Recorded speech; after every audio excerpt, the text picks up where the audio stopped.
और जब तन्हा खुदा का जिक्र किया जाता है तो जो लोग आखिरत पर ईमान नहीं रखते उनके दिल मुनकबिज हो जाते हैं, और जब उसके सिवा औरों का जिक्र किया जाता है तो खुश हो जाते हैं। कहो कि ए खुदा,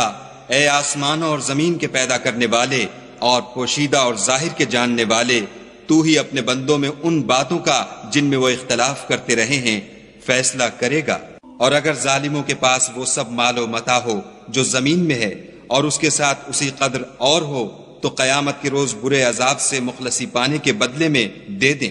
और उन पर खुदा की तरफ से वो अम्र जाहिर हो जाएगा जिसका उनको ख्याल भी न था, और उनके अमाल की बुराइयां उन पर जाहिर हो जाएंगी, और जिस अजाब की वो हंसी उड़ाते थे वो उनको आ घेरेगा। जब इंसान को तकलीफ पहुंचती है तो हमें पुकारने लगता है, फिर जब हम उसको अपनी तरफ से नेमत बख्शते हैं तो कहता है कि ये तो मुझे मेरे इल्म और दानिश के सबब मिली है।